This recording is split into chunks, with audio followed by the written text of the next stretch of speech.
Bonjour à tous et bienvenue à cette première édition 2020 de Mission Midget 3A, notre balado-diffusion qui revient donc pour l'année 2020, après quoi presque un mois d'absence pour le temps des fêtes.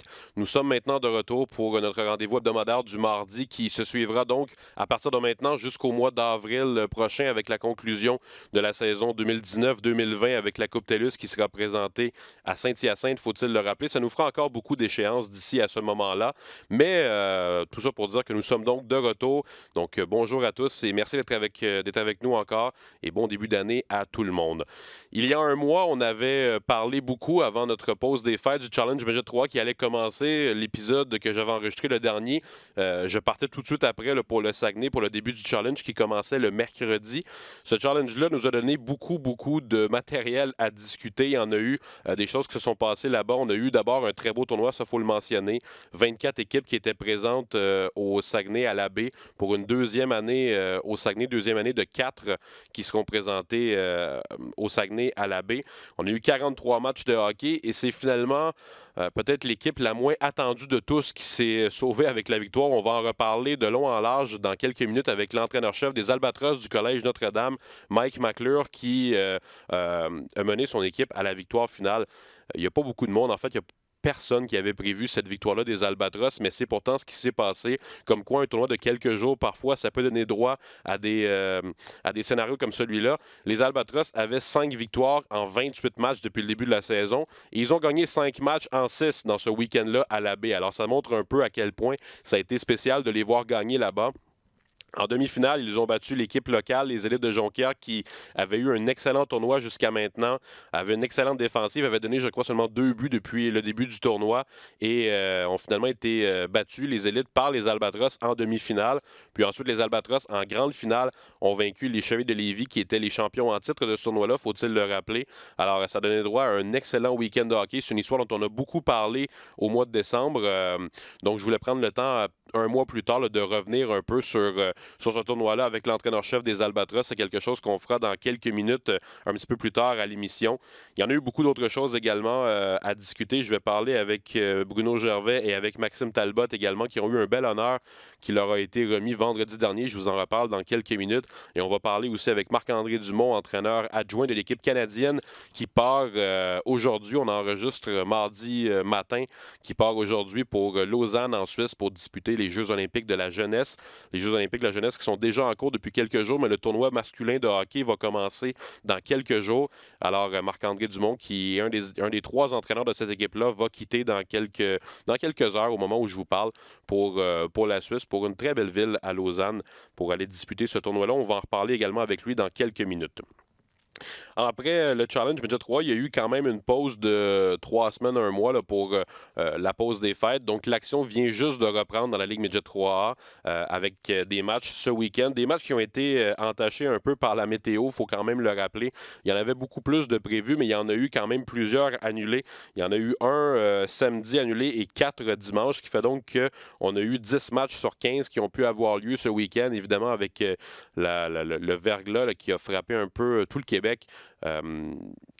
Samedi et dimanche. Ça a forcé l'annulation de quelques matchs qui vont être repris dans les prochaines semaines. Vous pourrez d'ailleurs le voir sur le site Internet de la Ligue pour avoir tous les détails des 5 matchs qui ont été remis. C'est les matchs Saint-Eustache à Gatineau et les 4 matchs dimanche, c'était le Collège Notre-Dame au Séminaire Saint-François, Trois-Rivières à Jonquière, Saint-Hyacinthe au Collège Charlemagne et Lévis à Saint-Eustache. Alors ça, c'est 5 matchs qui vont être repris éventuellement.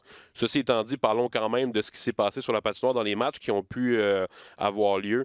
Victoire du Séminaire Saint-François jeudi soir qui a relancé vraiment l'action. C'était le premier match de l'année 2020, un duel jeudi soir contre les Élites de Jonquière et ça a été une victoire du Blizzard 7-5. Vendredi, il y a eu 5 matchs. On notera d'ailleurs la victoire de Magog qui recommence l'année de la belle manière. Magog qui est toujours au premier rang du classement général et qui a recommencé du bon pied vendredi soir. Il y a eu des victoires également pour Lévis contre le Lac-Saint-Louis. Ça, c'était une reprise de la demi-finale du Challenge parce qu'une demi-finale, ça a été Collège Notre-Dame contre Jonquière. L'autre demi-finale, c'était Lévis contre Lac-Saint-Louis. Alors, Lévis l'a gagné, cette demi-finale-là, à Jonquière un mois plus tôt. Et là, dès le premier match de 2020, il reprenait ces 2 équipes-là et Lévis l'a emporté également.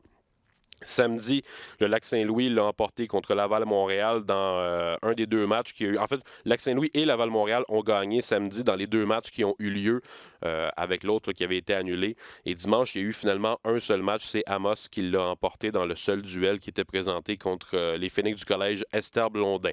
Donc, ça fait le tour un peu de ce premier week-end qui a été, il faut quand même le dire, moins chargé qu'il aurait été prévu, surtout pour la journée de dimanche qui est habituellement une grosse journée. Et finalement, il y a eu un seul match dimanche. Ce qui nous fait donc au portrait, écoutez, je vous en parle quand même depuis le début de la saison. On fait le point normalement à chaque semaine. Magog a commencé l'année 2020 et va la poursuivre au premier rang du classement général avec 12 points d'avance actuellement sur Lévis et Laval-Montréal. Lévis, il faut quand même en parler, c'est l'équipe de l'air. Depuis quelques semaines avant Noël, ils avaient eu d'excellents résultats et ont bien fait au challenge, perdu finalement en finale par un but contre les Albatros. Et là, ont bien recommencé ce week-end. Alors, c'est une équipe qu'il va falloir surveiller, qui semble monter en puissance à chaque semaine depuis le début de la saison. Laval-Montréal qui complète le top 3 au classement général. Si on regarde un peu ce qu'on va avoir sur le plateau d'ici à la fin de la saison, les équipes ont joué environ 28 à 30 matchs de disputés sur les 42 qu'ils ont à jouer au calendrier régulier. Ce qui nous fait donc qu'en date d'aujourd'hui, 14 janvier, on en a encore pour environ 6 semaines de saison régulière. Ça va se terminer le 28 février prochain, exactement, la saison régulière. Donc, le dernier jour du mois de février. Le Midget 3 termine toujours un peu plus tôt la saison régulière que lorsqu'on regarde, par exemple, au junior majeur ou dans d'autres circuits. Mais on a ensuite plusieurs semaines de séries éliminatoires. Il y a 7 semaines de séries éliminatoires environ qui vont suivre.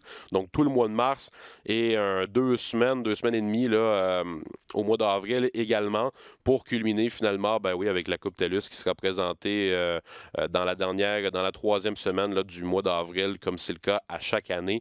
C'est une coupe qui sera présentée à Saint-Hyacinthe, comme on en parle depuis le début de la saison. Il y aura également les séries de la Coupe Dodge qui vont suivre à travers tout cela quelque part au mois d'avril. Ça va commencer tranquillement aussi au mois de mars avec les équipes qui ont été éliminées des séries éliminatoires.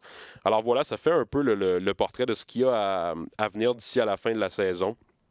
Sinon, je vous mentionne également une autre réalité dont on parle au mois de janvier au niveau de la Ligue de hockey Midget 3 du Québec, c'est les joueurs de la Ligue qui quittent pour le hockey junior majeur. Il faut savoir que ce sont des joueurs qui n'ont pas été gardés en début de saison avec l'équipe junior majeure, mais en fonction des transactions qui ont été réalisées dans la Ligue de hockey junior majeur du Québec à la pause des fêtes, ça force des équipes à ramener des joueurs Midget 3. Par exemple, si on a libéré quelques vétérans de l'équipe pour une équipe qui veut reconstruire, ça ouvre des postes un peu dans l'équipe pour avoir des joueurs Midget 3 qu'on rappelle à Noël et qui habituellement terminent la saison au niveau junior majeur, donc ne reviendront pas.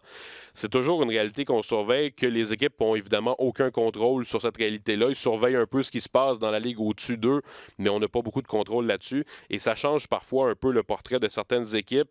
Et cette année, je pense que je ne vais pas utiliser le terme les grands perdants, parce que ce n'est pas une question d'être perdant. On est content pour ces joueurs-là qui graduent à l'échelon supérieur. La Ligue Midget 3 reste quand même une ligue de développement, puis on est content de les voir monter. Mais c'est sûr que sur papier, ça va faire mal à une équipe comme Châteauguay qui a perdu Zachary Cardinal et Alexis Brisson.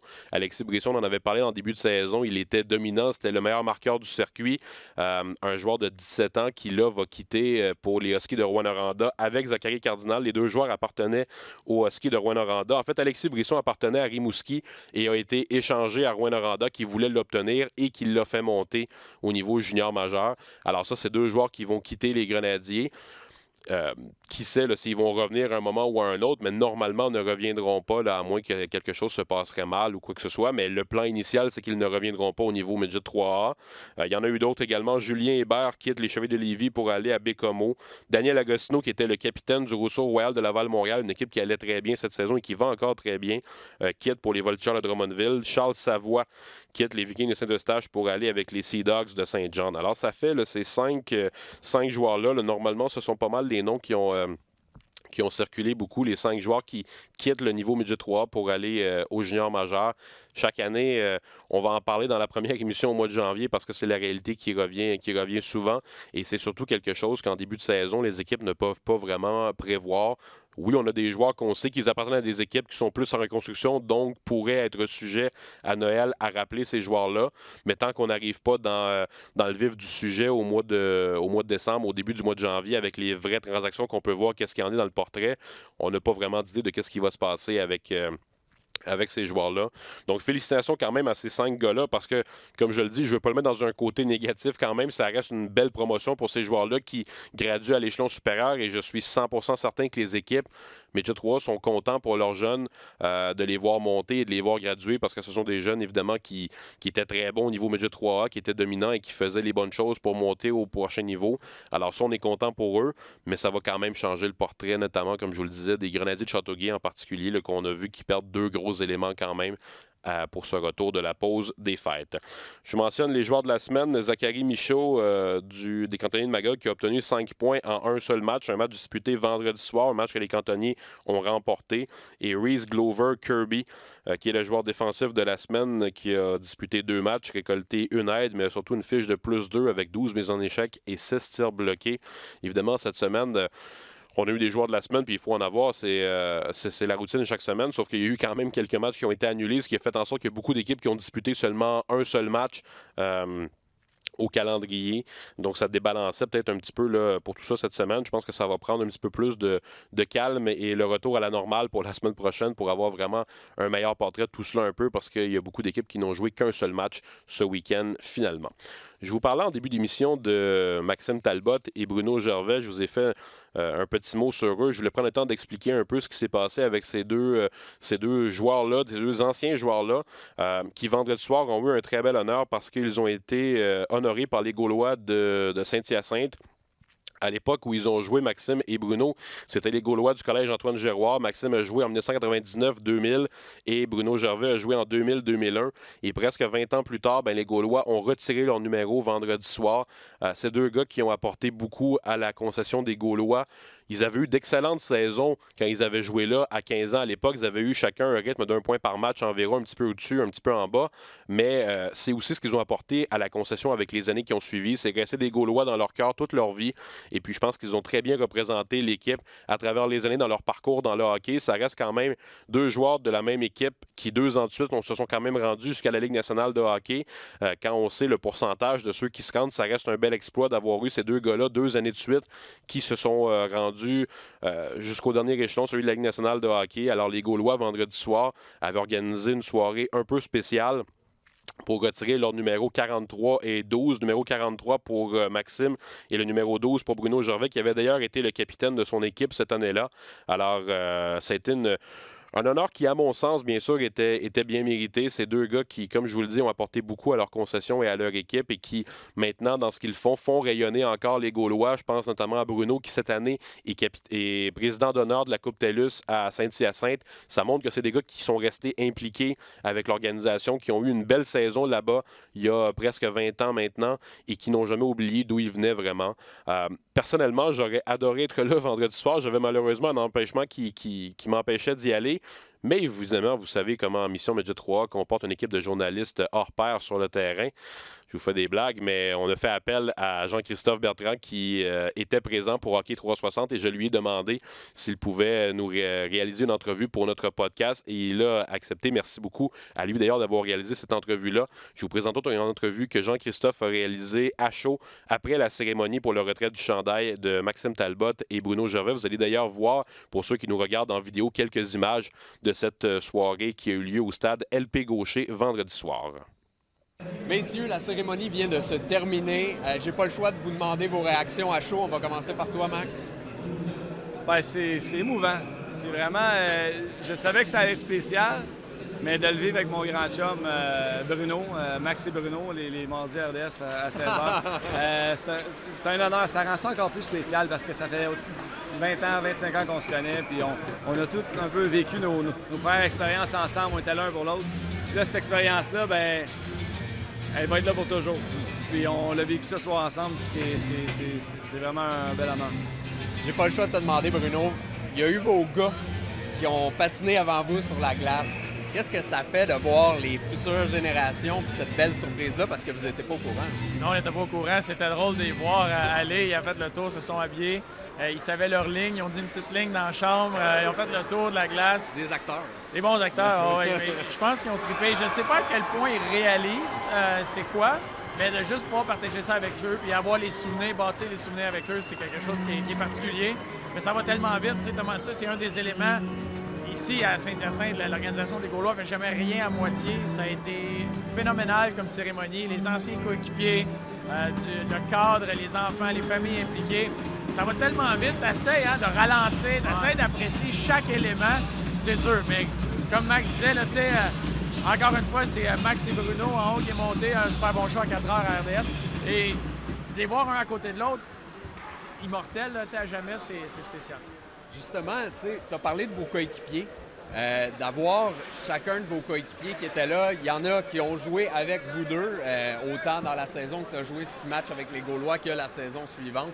Ça fait quoi de pouvoir revivre ça avec eux? Puis quel genre de souvenirs ça ramène? Bien, j'ai regardé les boys sur le tapis. Là, ils ont réussi à réunir 26 joueurs de nos éditions respectives. Pas respectives, les deux reliés ensemble. Puis, les gars, ça fait 20 ans quand même. Hein? Il y en a quelques-uns qui ont changé, je les nommerai pas. mais c'est le fun parce que tu les reconnais tout de suite. Tu ressens une affinité, quelque chose de familier. On a vécu des moments ensemble, veux pas, tu as 15 ans. C'est des années, des très belles années. Puis c'est le fun qu'ils ont pris de leur temps parce que tout le monde est un peu occupé, là, rendu à 35 ans. Tout le monde a des petites familles, des choses comme ça. Ils ont pris de leur temps pour venir célébrer ça avec nous. Donc, très, très content. Je vais vous poser la même question aux deux. De vivre ça avec vos parents, avec la famille qui vous a appuyé depuis le début. Ça représente quoi pour vous? C'est énorme, c'est la base dans tout ce qu'on a fait. Amène même l'Omnium Gervais Talbot, c'est de base, c'est la famille. C'est tout le temps la famille qui est autour de ça. C'est des visages qu'on a vus dans chacun de nos projets. Peu importe quand je descendais voir Max en quelque part ou qu'il y avait un événement ou quoi que ce soit, c'est les familles qui se retrouvaient. Ils sont encore assis ensemble à avoir du plaisir. Mais les deux tellement similaires dans leur façon de penser, dans leur approche, qui nous a permis de vivre tout ça, puis de pouvoir regarder ça avec eux, puis de les voir eux aussi. Ils font toute partie de ce qui se passe ce soir. Même chose pour toi. Tes parents sont là, tu as la chance d'avoir tes enfants comme ceux de Bruno qui sont là. Qu'est-ce que ça représente? Bien, comme j'ai dit un petit peu sur la glace, parce que on réalise que les parents d'athlètes, de joueurs de hockey, mais de sportifs en général, font beaucoup de sacrifices pour leurs enfants. Ils passent beaucoup de temps à l'aréna. Ça, tu le sais pendant que tu joues, tu le réalises un petit peu, tu le vois aller, mais lorsque tu as tes enfants à toi, maintenant j'en ai 3, Bruno en a 3, on dirait que tu entres dans la roue et là, tu es là, OK, bien oui, ça prend vraiment beaucoup de temps. Et là, tu réalises, OK, bien tu le sais, mais tant que tu le fais pas toi-même, on dirait que tu le réalises pas autant. Et vraiment qu'ils soient ici ce soir pour cet honneur. Et c'est grâce à eux, en fait. Puis les frères aussi, les parents Bruno, on a toujours, tu sais, ça fait 25 ans que je les connais aussi, ils prenaient soin de moi. Plus d'un soir, ils m'ont dit « Allez vous coucher! » Moi et Bruno, on joue ensemble, donc c'est des beaux souvenirs. J'ai 2 dernières questions pour vous. La première, vous avez joué un 6 matchs ensemble. Est-ce que vous gardez des souvenirs de ça, même si ça n'a pas été long? Je te dirais, moi, j'ai pas une mémoire extraordinaire. Mes souvenirs avec Bruno, Midget 3, peut-être pas, mais j'ai eu la chance de me reprendre et de jouer avec lui dans la Ligue nationale. Donc ça, c'est des souvenirs où on a pu réaliser notre rêve de jeunesse, de jouer en nationale de 1, mais de le faire ensemble, ça rend d'autant plus ça. Toi, t'étais le petit jeune qui montait, je pense? Oui, puis c'était impressionnant. J'arrivais, puis le gars de 15 ans, mon chum qui est capitaine de l'équipe. Mais moi, j'en ai un souvenir, puis c'est un des souvenirs que ça dit tellement sur la personnalité, sur qui Max était. Puis je l'ai rencontré à Max dernièrement, puis moi, ça m'avait marqué. J'étais venu avec l'équipe pour les séries, mais j'avais pas joué là de la saison, puis tu sais, je jouais un petit peu pendant les matchs, mais c'était plus pour vivre l'expérience. Simon voulait que je vive l'expérience entraîneur-chef. Puis c'était super. Mais au match ultime, je me rappelle pas si c'était un 3-5 ou un 4-7, mais au match ultime, tu sais, c'est gagne, tu continues, tu les élimines. Perds, c'est fini. Le match était à Sainte-Foy, puis les Gaulois perdent le match. On perd le match, mais tu sais, moi, mon implication là, mentale, les sentiments, c'est plus ou moins là. Oui, je suis déçu, c'est plate, mais c'était pas mon équipe, c'est différent. Fait qu'en revenant dans l'autobus, je m'assois avec Max, puis on descend de Sainte-Foy, puis c'est assez silencieux dans l'autobus, mais on sent bien. Puis Max, les épaules à Max sautent, puis il pleure. Mais tu sais pas trop quoi dire en ce moment-là. Tu le laisses aller, une petite tape dans le dos, puis ça va être correct. Mais là, je regarde dans l'autobus, je regarde autour, il n'y en a pas un qui pleure, tu sais. C'est le seul qui pleure. Et là, ça m'a fait... Ouais, mais ça m'a fait réfléchir, mais c'était ça son engagement, sa passion. Partout où il est allé, n'importe qui a joué avec lui le sait. c'est à 110 puis tu peux pas faire à semblant d'être engagé, d'être impliqué. Puis ça démontrait que c'est ça que ça prend. Tu sais, c'est ça qui l'a amené loin, parce que quand il rentre dans quelque chose, c'est avec la passion, l'intensité, tout est là. Il donne tout, corps et âme, puis il faut que ça marche. Il acceptera pas la défaite. Tu sais. Il n'aurait pas le choix d'y payer une bière à soir, hein? Ben oui, hein. Mais parlant de passion, puis parlant de compétition, vous aviez une compétition amicale entre vous deux, de savoir quelle bannière allait atteindre le plafond en premier. Bon, vous vous êtes fait avoir, mais mon œil de lynx a repéré que la bannière de Bruno s'est déroulée plus vite. Ouais. Qu'est-ce que ça te fait? Bien, ça, c'est Mathieu Gravel, en fait. C'est de sa faute. C'est lui qui a coupé les tie wraps à Bruno avant les miens. Ouais, c'est ça. Ouais, c'est ça. Je vais te payer, Bruno. Ben ouais. Merci beaucoup, messieurs. On rappelle en passant que Max et Bruno, c'est le mardi à 16h. Excellente émission. Disponible en balado. Ben oui, en plus. Donc, merci, messieurs. Puis encore une fois, félicitations. Merci à toi. Alors voilà, c'était Maxime Talbot, Bruno Gervais et Jean-Christophe Bertrand. Merci beaucoup à JC pour avoir fait cette entrevue-là. Ces deux gars-là qui ont eu un bel honneur vendredi soir, puis de le vivre ensemble, je pense que vous l'avez vu, vous l'avez entendu, comment ça leur faisait spécial un peu de le vivre. Puis, tu sais, chaque joueur qui va voir son numéro être retiré, c'est mérité au moment où ça arrive. Mais on dirait que j'étais vraiment content pour ces deux gars-là vendredi parce que j'ai la chance de travailler régulièrement avec ces gars-là qui sont à RDS maintenant. Maxime vient d'arriver cette année. C'est tellement deux bonnes personnes que vous voyez et que vous entendez d'une manière et ils sont exactement de la même manière dans la vraie vie. Alors, j'étais vraiment content pour eux. Ça a été une belle soirée, je pense, pour eux et vous l'avez entendu comme ça. C'est deux gars qui sont passionnés par le hockey et qui le sont depuis qu'ils sont tout jeunes, puis qu'ils ont réussi à gravir les échelons, qui ont parlé en bien de leur saison dans la Ligue Midget 3 quand ils avaient 15 ans. C'est pas les premiers à parler de ça, mais on dit souvent que la saison Midget 3, c'est peut-être la dernière où le hockey, c'est entre guillemets pour le fun, où ça reste en moins peut-être les gros enjeux qu'on peut avoir par la suite. Alors, ils ont vraiment pu profiter cette année-là, puis je suis content pour eux. Alors, félicitations les gars, puis merci beaucoup encore à JC pour cette entrevue-là. D'une entrevue à une autre, que je vous en avais parlé en début d'émission, j'ai vu de mes propres yeux il y a un mois les Albatros du Collège Notre-Dame causer une surprise incroyable au Challenge Midget 3A. Puis sans rien leur enlever, comme je vous le disais en début d'émission, je pense pas qu'il y a personne qui avait prévu qu'ils se rendent là où ils se sont rendus avec un parcours qui a été spectaculaire tout au long du week-end. Ils ont finalement remporté 5 de leurs 6 matchs qu'ils ont disputés ce week-end-là, et dont les 2 derniers qui étaient les plus importants en demi-finale et en finale. Et pour parler de cela de manière un petit peu plus longue que ce qu'on l'a fait en début d'émission, j'ai le plaisir de m'entretenir avec Mike McClure, entraîneur-chef des Albatros du Collège Notre-Dame. Salut Mike, comment ça va? Bonjour Jasmin, ça va bien toi? Ben oui, ça va bien. Merci beaucoup d'être avec nous, Mike, ce matin. J'ai envie de te demander d'abord, je suppose que les réunions de famille ou la dinde du temps des fêtes, elle était un petit peu plus plaisante cette année. Puis je suppose que quand tu avais de la famille qui te demandait puis comment ça va ton club de hockey, tu avais des bonnes nouvelles à leur donner. C'était vraiment le fun.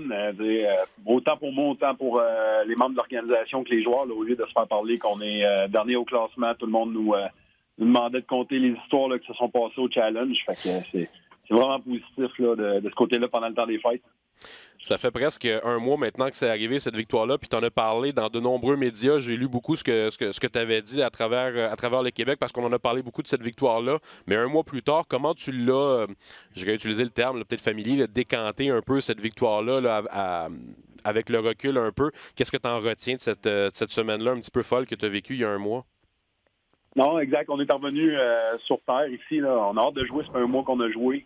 Mais ce qu'on a retenu surtout, c'est le challenge. C'est un bon laboratoire pour étudier ton équipe, comment ils vont réagir en situation de stress, comment ils vont réagir face à l'adversité. C'est des choses que toutes les équipes de la Ligue Midget 3 vont vivre pendant les séries. Nous, on a vraiment un bilan positif là, de comment on réagit face à ça. Fait que c'est la grosse chose qu'on en retient. La deuxième chose qu'on en retient, mais c'est vraiment bon pour l'organisation, pour les joueurs. Puis, je te dirais même pour la Ligue Midget 3, ce qui s'est passé là-bas, ça prouve la parité qu'il y a dans la Ligue. Tout le monde peut battre tout le monde cette année. Donc, c'est les choses qu'on en retient vraiment là, du Challenge Midget 3. Là. J'aimerais ça revenir un peu sur ton parcours que tu as eu dans ce tournoi-là. Le premier match, vous l'avez remporté de manière assez facile contre une équipe de l'Atlantique. Vous avez perdu un des 2 matchs ensuite en ronde préliminaire. Vous avez réussi à accéder à la ronde là, de la fin de semaine, là, qui est toujours la ronde la plus difficile, là, avec les quarts de finale, demi-finale et la finale. Parle-moi un peu de comment ça s'est passé. À quel moment tu as senti qu'il se passait quelque chose de spécial avec ton équipe? Puis à quel moment tu t'es dit, attention, là, il se passe peut-être quelque chose présentement? Notre premier objectif en arrivant là-bas, c'était être capable de voir que notre game du vendredi contre Magog voulait dire quelque chose. Dans le sens que on voulait se battre pour notre survie. Donc, le premier objectif était accompli. Par la suite, on a perdu contre Magog. Un bon match le vendredi. Donc, après ça, il fallait espérer que la partie contre Jonquière puis CEB, Collège Estable-Blondin, finisse pas en prolongation. Peu importe qui gagnait en temps réglementaire, on passait. Où est-ce que le vent a vraiment changé, où est-ce qu'on s'est dit, OK, il se passe de quoi ici? C'est quand on était dans notre chambre d'hôtel le vendredi soir avec l'équipe, les entraîneurs, qu'on a regardé la partie, puis quand ça s'est fini, Jonquière a fini par gagner 2-1 en temps réglementaire. Ça faisait en sorte qu'on passait, les joueurs se sont mis à célébrer, tout le monde se sautait dans les bras. Là, on s'est dit, OK, il se passe de quoi? Et après ça, là, tout a continué le lendemain contre CAG, en soirée contre Jonquière, le club de la place, puis finalement là, contre Lévis en finale. Cette énergie-là est restée à partir du vendredi soir. On l'a maintenue là, jusqu'à temps qu'on puisse célébrer là, en levant le trophée là, après la victoire contre Lévis. Là. Puis je suppose que le fait d'être déjà dans les rondes du week-end, c'était un bel accomplissement quand même, parce que c'est pas toutes les équipes qui s'y rendent, absolument pas. Il n'y en a pas beaucoup qui s'y rendent aux rondes du week-end. Il y en a 8 sur 24 qui y accèdent. Déjà, d'être là, c'était quelque chose. Mais tu as vu en plus que ton équipe, elle voulait pas juste être là le samedi matin, elle voulait aussi se rendre jusqu'au dimanche après-midi. Exact. C'est quelque chose qu'on a mis sur table avec les joueurs d'entrée de jeu quand la saison a commencé. C'est si tu veux réussir au hockey, si tu veux réussir dans la vie, c'est important d'avoir un tempérament qui est compétitif. Et ça veut dire que tu veux gagner n'importe quand, n'importe où. Tu veux être le meilleur n'importe quand, n'importe où, à chaque jour. Et les gars ont embarqué là-dedans. C'est ça qu'ils ont prouvé là, pendant le samedi puis le dimanche. Là. Je suppose que c'est le genre de victoire sur lesquelles tu vas vouloir capitaliser quand tu vas parler à tes joueurs dans les prochaines semaines. Quel élan tu veux que ça donne à la suite de votre saison? Parce que quand on revient un peu à la réalité, vous êtes encore plus bas au classement général. Je suppose que tu souhaites là, que cette victoire-là vous donne un élan pour la suite des choses? C'est sûr qu'on veut se servir de ça pour bâtir notre confiance. L'organisation a mangé beaucoup de pain noir dans les dernières années, donc c'est bon que ce moment de confiance-là arrive. Mais c'est important aussi que les joueurs restent humbles là-dedans. Il reste beaucoup de travail à accomplir. La saison régulière, au Midget 3, c'est une ligue de développement. Donc c'est sûr qu'on veut gagner, mais on veut utiliser tous nos joueurs, on veut développer nos joueurs. Puis le moment important où on veut connaître un sommet de performance, c'est quand on va arriver en deuxième ronde des séries. C'est à ce moment-là là, qu'on veut jouer notre meilleur hockey pour être capable encore de causer une surprise puis de connaître du succès répété. Là. Ouais, tu dis en deuxième ronde des séries, c'est ça qu'il faut préciser un peu aux gens, parce que l'enjeu du Challenge Midget 3, c'est que l'équipe qui gagne s'assure d'éviter la première ronde des séries éliminatoires, obtient ce qu'on appelle en bon français un bail, un laissez-passer pour la première ronde des séries. Alors toi, tu diriges une équipe présentement qui est assurée d'être dans les 8 dernières équipes qui vont jouer en deuxième ronde. Ça veut dire que tu vas avoir un bon défi à partir de la deuxième ronde aussi. Il n'y en aura pas une de facile, mais c'est vraiment là que tu vas vouloir culminer avec ton équipe. Non, exact. C'est des choses qu'on a parlé là, avec les joueurs. C'est assez ironique qu'on soit dernier au classement et qu'on ait le bail pour la première ronde des séries. Je t'avouerai que c'est un élément avec lequel qu'on a motivé les joueurs pendant le challenge, là, surtout rendu dans les rondes quart de finale, demi-finale, finale. Mais c'est sûr, comme tu l'as dit, là, on va affronter un bon club en deuxième ronde en partant.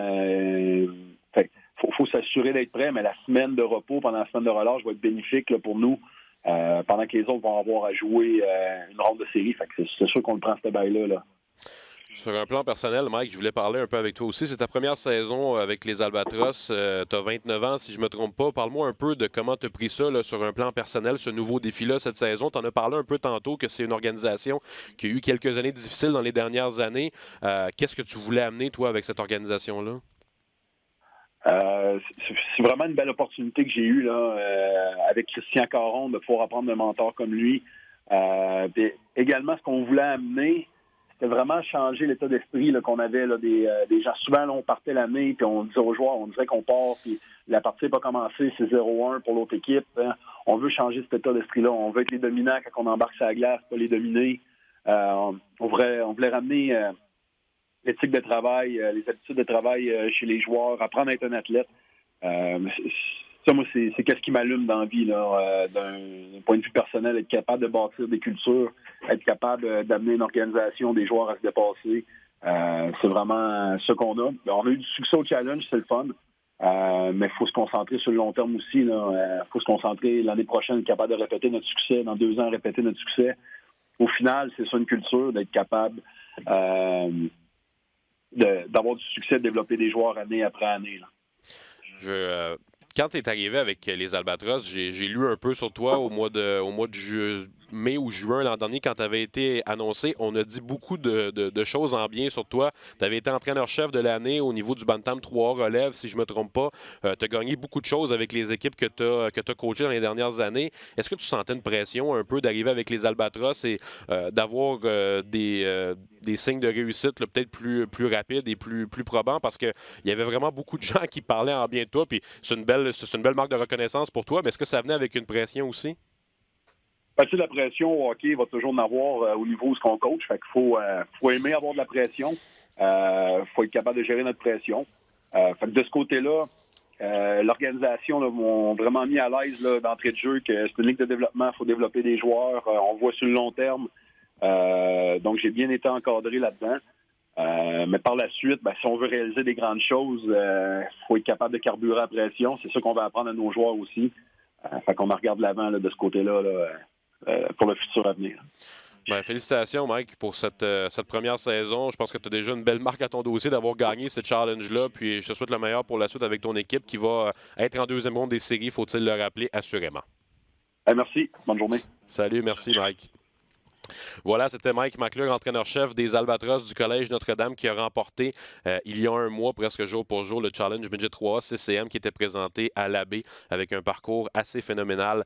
Une équipe qui avait 5 victoires en 28 matchs depuis le début de la saison, dernière au classement général, mais qui a réussi à battre successivement le Collège Antoine Géraud, en fait, Saint-Hyacinthe, Jonquière et Lévis en quart de finale, demi-finale et en finale pour finalement remporter le Challenge Midget 3A et qui sera donc assuré d'être en 2e ronde des séries éliminatoires parce qu'ils ont un laissez-passer pour la première ronde avec cette victoire. En terminant, je voulais vous parler également des Jeux olympiques de la jeunesse. Je vous en avais parlé en début d'émission.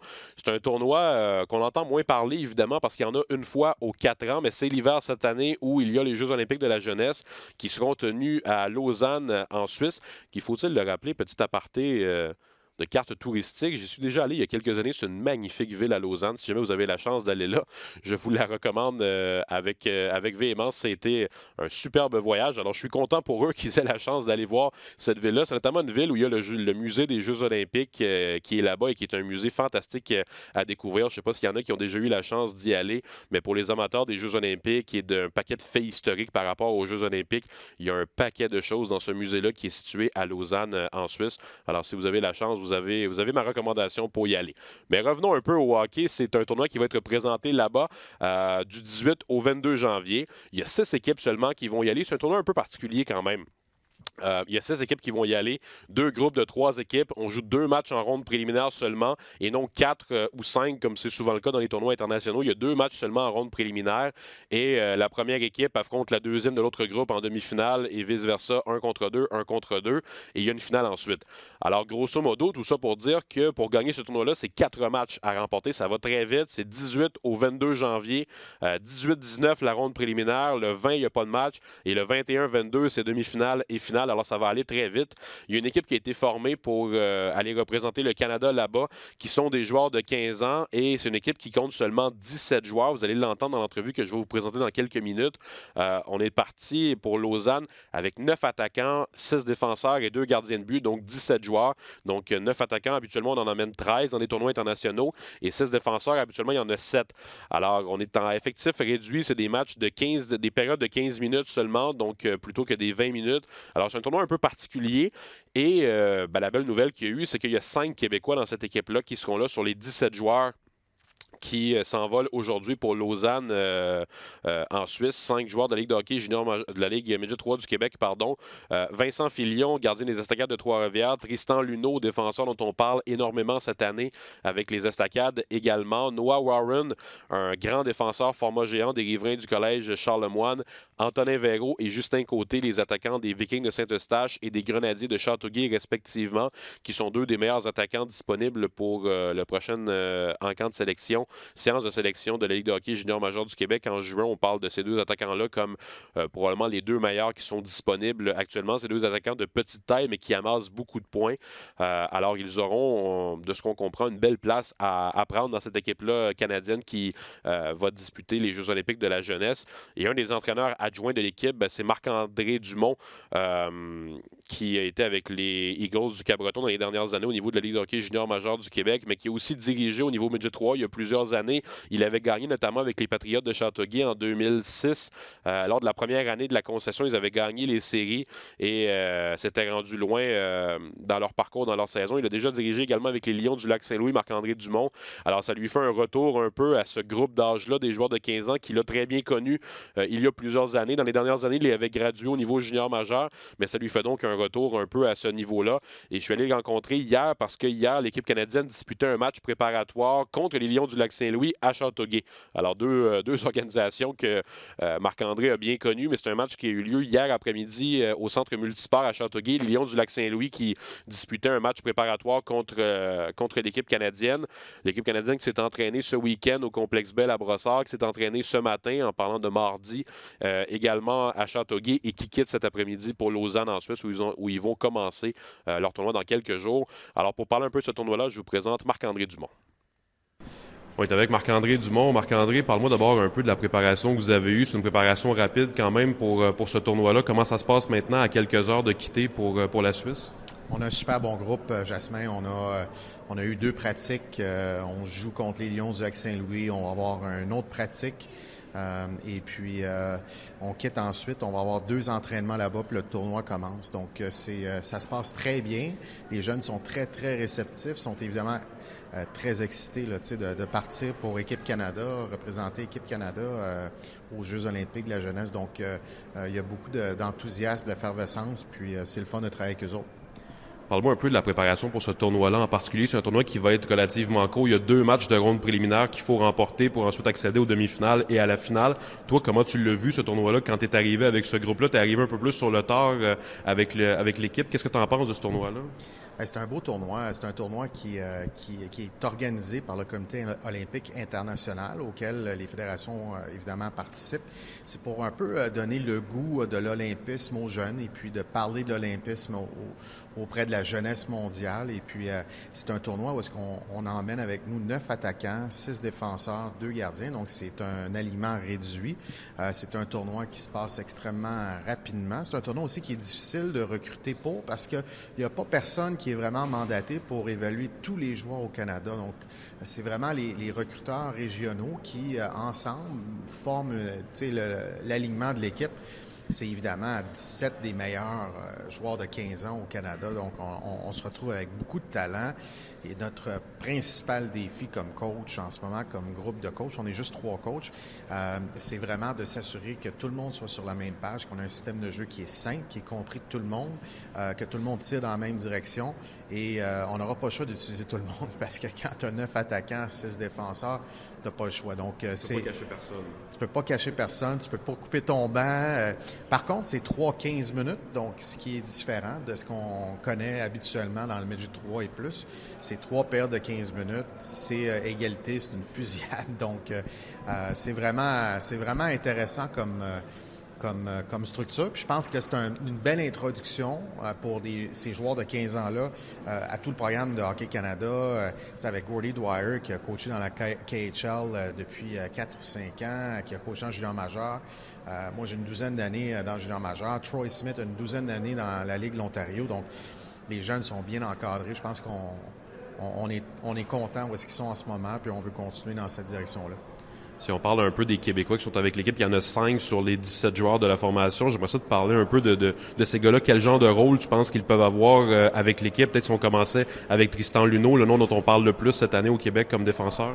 Oui, Tristan a eu 2 excellents entraînements. Il n'y a pas de doute là-dessus. C'est un bonhomme avec une belle maturité qui est très à l'écoute, qui travaille très fort, qui a évidemment un très bon gabarit puis qui patine. Donc, je pense que on va pouvoir utiliser ou compter sur lui, il n'y a pas de doute. C'est un joueur qui qui, dès les premiers coups de patin, là, à la première pratique, on a senti tout de suite qu'il voulait faire une différence puis avoir une contribution. Puis c'est le fun de voir ça. Parfois, les Québécois sont un petit peu gênés quand ils se présentent pour la première fois au programme national. Il ne faut pas qu'ils le soient. Il faut qu'ils jouent leur identité dès le départ. Puis c'est ce que Tristan a fait. Si on parle un peu des autres Québécois, il y a 2 attaquants, Justin Côté, Antonin Véro, un défenseur format géant, quand même Noah Warren et Vincent Filion des Estacades. Quel genre de rôle tu penses qu'ils peuvent avoir avec l'équipe, ces gars-là? Bien, Justin Côté puis Antonin Véro, c'est des attaquants de talent. C'est des gars qui ont des super belles habiletés. Ils ont de la vitesse. Ils compétitionnent tous les deux.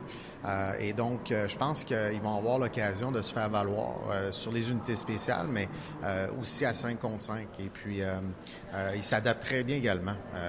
Donc, ça, c'est vraiment deux beaux joueurs. Je pense que notre représentation québécoise au total, là, Jasmin est très bonne. Notre représentation là, va contribuer. Là. C'est des joueurs qui sont bons. Noah Warren, c'est un format géant, mais il se déplace très, très bien. Il patine et puis je pense qu'il va peut-être occuper un rôle un peu plus défensif. Remarque qu'à 6 défenseurs, il faut que tout le monde joue, tout le monde contribue, tout le monde fait des passes, tout le monde fait des sorties de zone, tout le monde prend des lancers. Donc, mais c'est sûr que je pense que rendu à la compétition là-bas, sa portée, sa présence physique devant le filet dans les batailles 1 contre 1 va nous aider énormément. Il n'y a aucun doute là-dessus. Et puis, le dernier joueur, c'est Vincent Filion, c'est le gardien de but de Trois-Rivières, des Estacades. Jusqu'à présent, il a connu deux très bonnes pratiques. C'est un jeune qui est calme, c'est un jeune qui est agile. Et puis, on n'a pas d'entraîneur de gardien, donc c'est les 3 entraîneurs qui occupent un peu le poste de... C'est ça, qui est comme dans le bon vieux temps. Là, donc, mais il est très réceptif, puis je pense qu'il est bien dirigé à Trois-Rivières, puis ça se voit qu'il a confiance en ses moyens sans être prétentieux, puis sans se prendre pour un autre. Vraiment, c'est un bon coéquipier également. Il s'est bien mêlé avec le groupe. Donc, c'est le fun de voir ça, puis j'ai vraiment hâte de les voir là, dans la compétition. Sur un plan personnel, Marc-André, après plusieurs années dans le junior majeur, c'est un retour un peu avec ce groupe d'âge-là que tu as bien connu dans les années 2000, notamment ici à Châteauguay où je te rencontre aujourd'hui. Parle-moi un peu de ce que ça te fait de revenir avec ce groupe d'âge-là de joueurs de 15 ans. C'est une réalité différente un peu de ce que tu as eu avec le Cap-Breton dans les dernières années? Oui, il n'y a pas de doute. À cet âge-là, 1 an, ça fait une grosse différence. Puis les plus jeunes qu'on avait dans le junior majeur, il y avait 16 ans. Et puis, là, ils ont 1 an de moins. Donc, ils sont un peu plus jeunes. Mais sais-tu quoi? Travailler avec l'élite, c'est toujours plaisant, peu importe l'âge. Puis quand tu as des joueurs comme ça qui sont prometteurs, qui sont parmi les meilleurs au pays, ils ont une motivation puis une énergie qui est contagieuse puis qui est vraiment plaisante avec laquelle travailler. Ces gars-là savent qu'ils ont possiblement là, un beau futur devant eux, en tout cas à tout le moins junior majeur, il n'y a pas de doute. Donc c'est vraiment intéressant. Puis c'est des gars qui sont très à l'écoute, qui ont été bien préparés par Équipe Canada, par Hockey Canada dans les appels conférences, puis comment se comporter, puis les valeurs. Et puis je pense que ça va être un souvenir mémorable pour eux, il n'y a pas de doute là-dessus. Et puis pour moi, c'est vraiment plaisant de travailler avec eux autres. Aller à Lausanne, travailler avec Gordy, travailler avec Troy, et faire échanger sur les concepts, sur les systèmes de jeu. Puis on a partagé tout, on a fait le système de jeu ensemble, et puis ça a été vraiment plaisant. Bonne chance, merci beaucoup Marc-André. Merci Jasmin. Alors voilà, c'était Marc-André Dumont, entraîneur adjoint de l'équipe canadienne qui s'envole pour les Jeux olympiques de la jeunesse qui auront lieu dès ce samedi 18 janvier avec le premier de 2 matchs de ronde préliminaire pour la formation canadienne. Merci à Marc-André pour son temps hier avant la rencontre préparatoire qu'ils ont disputée face aux Lions du Lac-Saint-Louis.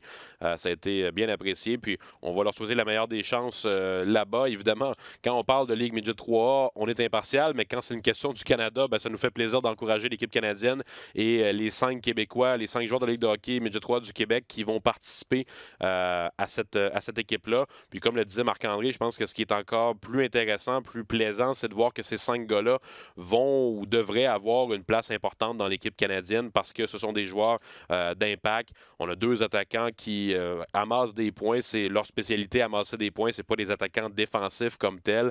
On a 2 défenseurs avec l'équipe, dont celui qui est pressenti pour être le numéro 1 de la séance de sélection. On verra bien ce qui arrivera en juin, mais en tout cas, un défenseur dont on parle beaucoup en Tristan Luneau. Noah Warren sera là également. Puis on a un gardien, Vincent Filion, des Estacades. Alors bref, on pourra suivre ça la semaine prochaine et s'en reparler de comment ça aura été la semaine prochaine. On en sera à la journée des demi-finales de ce tournoi-là. Alors bref, dans les 2 prochaines semaines, on aura des mises à jour quand même à faire sur comment ça aura été finalement ce tournoi-là pour la formation canadienne. Alors voilà, merci beaucoup d'avoir été des nôtres. C'est un premier épisode en 2020 qui était plutôt chargé. On avait beaucoup d'entrevues. Merci à Maxime Talbot, Bruno Gervais, Jean-Christophe Bertrand, Marc-André Dumont et Mike McClure d'avoir été avec nous. Merci à Luc Dansereau à la production et à Roxane à la technique. Ce matin, ça a été bien apprécié. Et puis, on vous souhaite à tous une bonne semaine et on se reparle la semaine prochaine pour parler de hockey Midget 3A.